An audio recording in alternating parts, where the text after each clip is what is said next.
Il y a quelques jours, en tapant sur Amazon moulin à café, je me suis rendu compte que le premier résultat qui sortait, c'était celui-là. C'est un petit moulin à lame qu'on retrouve sous la marque Krups. Et j'ai été quand même assez étonné, même si je sais bien que ce gros site d'e-commerce n'est pas spécialisé dans le café, que ce soit ce type de moulin qui arrive en premier. Dans le monde du café, les moulins à lame n'ont pas du tout bonne presse, et en général, on ne recommande pas du tout d'acheter ce type de moulin-là. Mais je me suis quand même posé la question en me disant, ok, admettons que chez vous, vous ayez ce moulin-là et que vous vouliez vous faire un bon café, est-ce que c'est possible? Est-ce que vraiment c'est un moulin à café? Puisqu'en général, on l'utilise souvent pour les épices, moi c'est ce que je fais. Salut, c'est Colin du site Café Lista. Dans cette vidéo, je vais vous expliquer pourquoi ce type de moulin pas forcément celui qu'on conseille, mais en même temps, même si c'est pas le moulin idéal, vaut mieux dans tous les cas avoir un moulin qui nous permet de moudre du café, même si c'est pas fait parfaitement, que d'acheter du café prémoulu en supermarché. Si donc vous avez ça chez vous qui traîne et que vous l'utilisez pas, ou si vous devez faire du café chez quelqu'un qui a pas un véritable moulin à café mais qui a ça, on va voir ensemble ce qui est possible de faire et vous allez découvrir qu'on peut quand même se faire une tasse qui est pas trop mal. Avant qu'on voit ensemble comment ça marche et comment s'en servir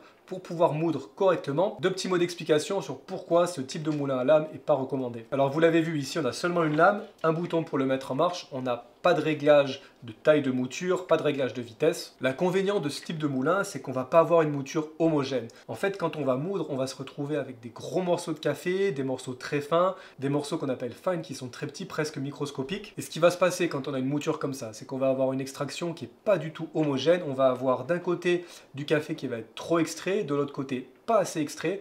On va se retrouver avec une tasse des fois qui va avoir trop d'amertume, peut-être même trop d'acidité.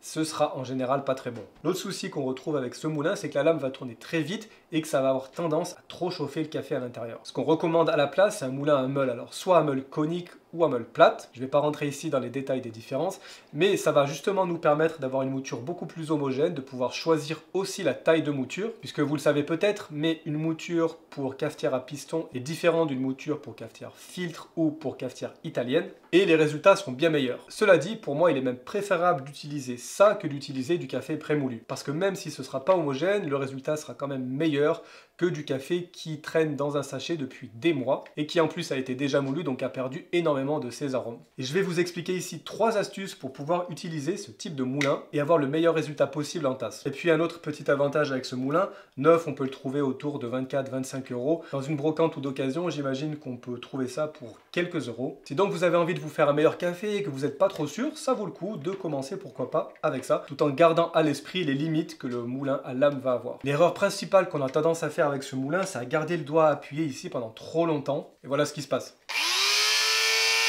Ça va donc tourner trop vite. L'astuce ici, c'est d'appuyer par petits coups d'1 à 2 secondes maximum et ensuite de secouer le moulin. Je vous montre comment ça marche. On va donc appuyer 1 ou 2 secondes et on va secouer.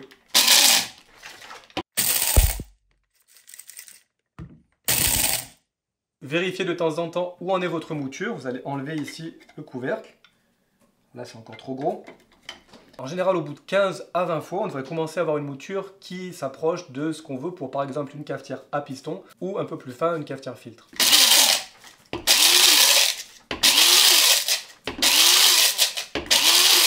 Quand vous avez fait ça, maintenant vous avez deux options. Soit vous pouvez utiliser votre mouture comme ça, là on a une bonne mouture pour une cafetière à piston. Sinon on peut rajouter une petite étape qui peut faire une bonne différence. Voilà comment ça marche. Pour ça, il vous faut une passoire à maille fine.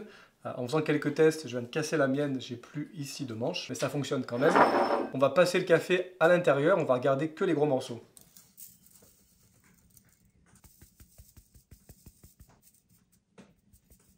On a enlevé tout ce qui était trop fin, là j'ai une mouture encore un peu grosse, on va pouvoir la remoudre une deuxième fois.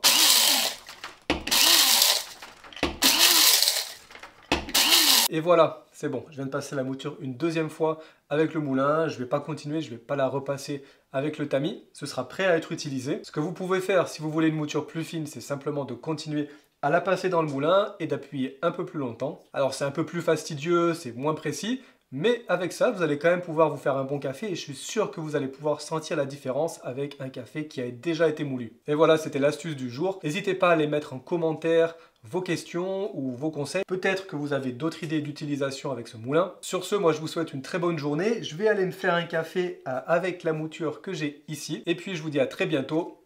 Ciao!